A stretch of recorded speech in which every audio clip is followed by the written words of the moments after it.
नमस्कार दोस्तों, स्वागत है आपके अपने YouTube channel Rajeev competitive classes में। दोस्तों आइए आज के इस वीडियो में हम लोग जानने वाले हैं असिस्टेंट प्रोफेसर वैकेंसी को लेकर। हमारे बीच जो है एक और असिस्टेंट प्रोफेसर वैकेंसी आ चुकी है, जो आप लोग का श्री विश्वकर्मा स्किल यूनिवर्सिटी की तरफ से, इसमें state university enacted under the government of Haryana act 25 2016 की ओर से जो है आप लोग का SVSU की तरफ से जो है आप लोग का जो है जारी कर दिया गया एक रिक्रूटमेंट नोटिस। ये एडवर्टाइजमेंट नंबर आप लोग को देखने को मिल रहा है, जिसमें जो है एप्लीकेशन इनवाइट किया गया है स्किल असिस्टेंट प्रोफेसर के लिए। असिस्टेंट प्रोफेसर के लिए जो स्किल बेस्ड हैं उनके वेरियस सब्जेक्ट में अलग-अलग सब्जेक्ट के हिसाब से, डिप्लोमेशन के हिसाब से। आइए बात करते हैं पूरा डिटेल की ओर। तो करीब जो है 27 तारीख से इसका फॉर्म भराना शुरू हो चुका था और 1 तारीख तक का आपका फॉर्म भराने का डेट है। यानी अगर बात कर लेते हैं अभी जैसे 30 तारीख है, तो आप जो है अभी आपको 1 दिन का टाइम मिल रहा है, जाके भर दीजिए। पूरा डिटेल जान लेते हैं, इसको लेकर जो है केयरफुली आपको अप्लाई करना पड़ेगा। इनको लेकर बात कर लेते हैं आपकी ये जो एलिजिबल पोस्ट के लिए कि किस-किस प्रकार से एलिजिबल आपको रहना पड़ेगा। कैटेगरी वाइज़ आप लोग की यहाँ पर पोस्ट दी गई है, इसमें एग्रीकल्चर चाहे क्यों ना हो, बायोलॉजी क्यों ना हो, केमिस्ट्री हो, सिविल इंजीनियरिंग, कॉमर्स हो गया, कंप्यूटर साइंस हो गए, वही बात कर लेते हैं electrical engineering, electronic engineering, fine art, hotel management, management, mathematics, इन तमाम में जो है आप लोग का जो है रहने वाला है। और 7 पेपर जो आप लोग यहाँ पर जो है काफ़ी अच्छी पेमेंट मिलने जा रही है। तो इतने-इतने सब्जेक्ट में जो है आप लोग का जो है करीब जो है 19 सब्जेक्टों में जो है आप लोग का जो है वैकेंसी निकाली जा रही है और इसके लिए जो है अभी अप्लाई कीजिए। कैटेगरी वाइज़ जो आप लोग का दिया गया है, किस प्रकार जो है आप लोग का जो है कैटेगरी वाइज़ दिया गया है, उसका यहाँ पर नेमिंग भी किया गया है कि आखिर यूआर क्या है या फिर डीएससी क्या है या फिर ओएससी क्या है, ये तमाम चीज़ें जो है आप लोग की दी गई है। तो अपने हिसाब से जो है पूरा नोटिफ़िकेशन में देख लीजिएगा। बाकी डिटेल की बात कर लेते हैं आगे की। यहाँ पर जो भी कंडीशन वगैरह अप्लाई हो रहे हैं, क्राइटेरिया वगैरह अप्लाई हो रही है, आपको पूरा फिल करना पड़ेगा। बात कर लेते हैं इसका ऑनलाइन जब मोड आप इसका पेमेंट करिएगा तो कितना रुपए लगेगा। अगर आप जनरल कैटेगरी से हैं तो ₹1000 लगेगा। अगर आप जो है फीमेल कैटेगरी के हैं तो आप जो है ₹250 लगेंगे और अगर आप एससी, एसटी या फिर ईडब्ल्यूएस हो, ईएसएम हो, बीसीबी हो, बीसीए हो, ओएससी हो, डीएससी हो, ₹250 लगेंगे, ठीक है? और बात कर लेते हैं अगर आप डिसेबल्ड हो तो आपको जो है एकदम ₹0 देने की ज़रूरत है, ₹1 भी देने की ज़रूरत नहीं है, ठीक है? और ये जो है आप लोग का ट्रांसफर और नॉर रिफंडेबल आपका पेमेंट रहने वाला है, तो ध्यान में रखिएगा। चलिए आगे बात कर लेते हैं, इसको लेकर जो है पूरी क्राइटेरिया वगैरह यहाँ पर दी गई है। आप इसको ध्यानपूर्वक पढ़ सकते हैं। यहाँ पर जो है 27 से 1 तारीख तक का जो है आपका फॉर्म देखने को मिल रहा है। हालाँकि मैंने गलती से भी बोल दिया है कि 1 तारीख जो है आप लोग का जून का रहेगा, नहीं, आपका 1 तारीख जुलाई तक का डेट है। यानी आप 1 जुलाई तक जो है पूरा का पूरा जो है ये फॉर्म भर सकते हैं, यानी 1 महीने तक का आपको अभी टाइम मिल रहा है, ठीक है? चलिए, ध्यान में रखिएगा। आगे बात करते हैं अपना डिटेल की और आगे बात कर लेते हैं इसका इम्पोर्टेंट इंस्ट्रक्शन को लेकर।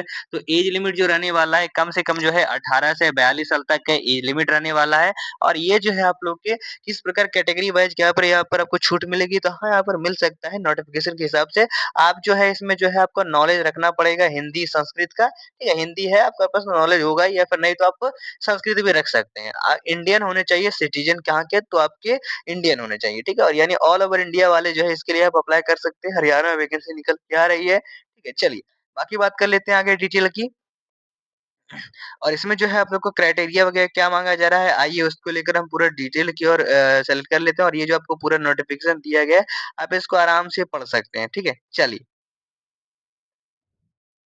बात कर लेते हैं दोस्तों इसमें जो है आप लोग का क्वालिफ़िकेशन की, तो कम से कम जो है आप लोग का यहाँ पर 40% माँग रहा है, 40% मार्क्स माँग रहा है क्वालिफ़िकेशन। इसमें डीएससी हो गया या फिर ओएससी हो गया या फिर बीसी हो गया या फिर पीडब्ल्यूडी हो गया। बाकी जो है 38% जो है आप लोग का मिनिमम जो है अदर कैटेगरी को माँगा जाता है। तो इस प्रकार जो है आप लोग का रिटन जो टेस्ट होगा उसमें जो है आप लोग को क्वालीफाई करना पड़ेगा और मेरिट आपका जो है कंप्यूटराइज़्ड टाइप के मेरिट लिस्ट बनेंगे और इसके बाद जो है आपको कैरियर आउट करके जो है आप लोग का नौकरी दिया जाएगा। चलिए, बाकी बात कर लेते हैं और डिटेल की। इसमें जो है आप लोग को कम से कम जो है पीएचडी कंप्लीट होना चाहिए और तभी आप इसके लिए अप्लाई कर पाएँगे और आपको मास्टर डिग्री 55% के साथ कंप्लीट होना चाहिए, तभी आप इसके लिए अप्लाई कर पाएँगे। ठीक है, चलिए बात कर लेते हैं आगे और डिटेल की। क्या इसमें रिलैक्सेशन मिलेगा कि नहीं मास्टर के लिए, बैचलर एज़ वेल एज़ जो है मास्टर डिग्री के लिए? तो कम से कम जो है 5 साल का रिलैक्सेशन मिलता है एससी, एसटी कैटेगरी को, ठीक है? और पीडब्ल्यूडी हैं, तो कम से कम जो है आपको 10% तक का जो है यहाँ पर छूट मिल रहा है और ये जो है 55% आपका जो है आपके किसके लिए है, तो जनरल वालों के लिए दिए गए। तो आप जो है अपने हिसाब से जो है फॉर्म इसको अप्लाई करिएगा। चलिए,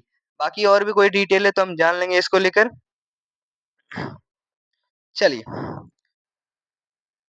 बात कर लेते हैं दोस्तों यहाँ पर देख लीजिए आप लोग को क्वालिफिकेशन का तो यहाँ पर कहा गया है कि एकेडमिक रिकॉर्ड सबसे पहले तो आपका अच्छा होना चाहिए, आपका 55% मार्क्स होना चाहिए, 5% का रिलैक्सेशन मिल रहा है और साथ ही आपका जो है किस प्रकार जो है आपको क्या माँगा जा रहा है क्वालिफिकेशन माँगा जा रहा है, तो कैंडिडेट को कम से कम जो है 55% के साथ पास होना पड़ेगा, साथ ही एमए होना चाहिए या फिर एमएससी होना चाहिए या फिर एलएलएम में होना चाहिए। तो ये सारे जो अगर है और साथ में आपके साथ पीएचडी का डिग्री है, तो आप इसके लिए अप्लाई कर सकते हैं। ठीक है? और आपके पास गुड क्राइटेरिया होना चाहिए, कम से कम जो है 10th 12th हो गए, ठीक है? ये तमाम चीज़ें जो है आप लोग को या फिर ग्रेजुएशन हो गया, कम से कम जो है 50% के साथ जो है आप लोग को है 50% के साथ पास कर चुके हैं, तो भी आप इसके लिए अप्लाई कर पाएँगे, ठीक है?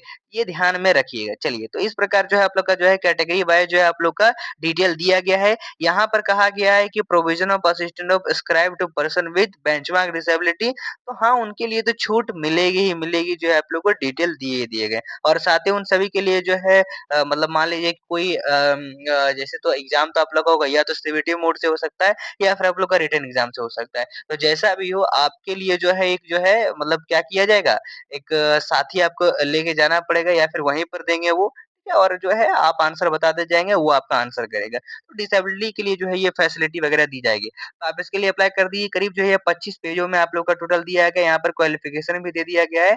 मास्टर डिग्री कंप्लीट होना चाहिए और आपका जो है अलाइड सब्जेक्ट भी होना चाहिए किसी एक इंडियन यूनिवर्सिटी से, तो ही आप इसके लिए अप्लाई कर पाएँगे, ठीक है? याद रखिएगा और अगर मान लीजिए फॉरेन अगर यूनिवर्सिटी से भी कर रखे हैं आप मास्टर डिग्री, तो जो है कोई दिक्कत वाली बात नहीं, आप इसके लिए अप्लाई कर सकते हैं। इसमें जो है एग्रोनॉमी हो गया, साइंस हो गया, प्लांट ब्रीडिंग हो गया, जेनेटिक्स हो गया, सीड टेक्नोलॉजी हो गया, इन तमाम चीज़ों में जो है जिससे भी किसी में कर रखा है तो आप इसके लिए अप्लाई कर सकते हैं। साथ में आपको नेट एग्ज़ाम पास करना होना ज़रूरी है और जो यूजीसी नेट या फिर सीएसआईआर के थ्रू होना चाहिए या फिर आईसीएआर के थ्रू होना चाहिए या फिर स्लेट के थ्रू या फिर सेट के थ्रू होना चाहिए। तो ये जो है अगर आपके पास है तभी आप इसके लिए अप्लाई कर पाएँगे। स्किल असिस्टेंट में जो है आप लोग का चाहे मैकेनिकल हो गया, इलेक्ट्रिकल इंजीनियर हो गया, इन सभी में आपको बीई, बीटेक, बीएससी, बीएस या फिर एमई, एमटेक, एमएस ये तमाम चीज़ें जो है आप लोग को माँगता है। और कंप्यूटर साइंस इंजीनियरिंग में इसमें भी BE, BTech, BS, ME, MTech, MS ये तमाम चीज़ें माँगते हैं। तो अलग-अलग जो है इसमें जो है सब्जेक्ट है उसके हिसाब से जो है आप लोग की पूरी जो है क्राइटेरिया दे दी गई है। तो आई होप जो है आप पूरा डिटेल जान चुके होंगे, ठीक है? चलिए बाकी आपका जो है स्किल असिस्टेंट प्रोफेसर के लिए किस प्रकार शॉर्ट लिस्टिंग दी गई है, एकेडमिक रिकॉर्ड के अनुसार उसका स्कोर किस प्रकार होना चाहिए वो भी आप लोग को यहाँ पर पूछ दिया गया है। तो अगर इसके हिसाब से जो है आप तैयारी करेंगे तो ही आप इसके लिए तैयारी कीजिए और एग्ज़ाम दीजिए। बात कर लेते हैं इसको लेकर जो है कम से कम जो है एमफिल, पीएचडी में 30% मार्क होना चाहिए, तभी आप इसके लिए अप्लाई कीजिए, ठीक है? और इन अवार्ड कैटेगरी में भी जो है आपको कम से कम 3 मार्क्स होने चाहिए। बात कर लेते हैं इसका एग्ज़ाम प्रोसेस का, सबसे पहला तो आपका जो रिटन एग्ज़ाम होगा 50 मार्क का, फिर आपका टीचिंग स्किल देखा जाएगा 30 मार्क के लिए, 20 मार्क का जो है इंटरव्यू होगा और टोटल जो होंगे 100 मार्क्स के होंगे। अब बताइए इतना-इतना तैयारी करना है तो करेंगे कैसे? तो हमारी टीम राजीव कॉम्पिटिटिव क्लासेस ने आपके लिए तैयार कर दिया गया है बेस्ट कैंडिडेट नोट, तो कॉल करिए 6207 11 9508 पर ये नंबर पर नोट कर लीजिए जिसमें आपको 6207119508 पर कॉल करिए इसमें आपको proper hand written notes online classes test series इस एग्जाम के लिए दे देंगे मात्र 5 मिनट के अंदर मात्र 300 रुपए में तो देर क्या कर रहे हैं कॉल करिए दिए गए नंबर 6207119508 पर तो मिलते हैं फिर अगले वीडियो के साथ बाकी और भी कोई डिटेल है हाँ तो है इस प्रकार जो आप लोग का जो है पूरी जो है फॉर्म वगैरह भरना पड़ेगा ठीक है रजिस्ट्रेशन करना पड़ेगा, उसमें जो है आप लोग को आराम से कर दीजिएगा ऑनलाइन अप्लाई करके, ठीक है? चलिए, सो मिलते हैं फिर अगले वीडियो के साथ। जय हिंद, धन्यवाद।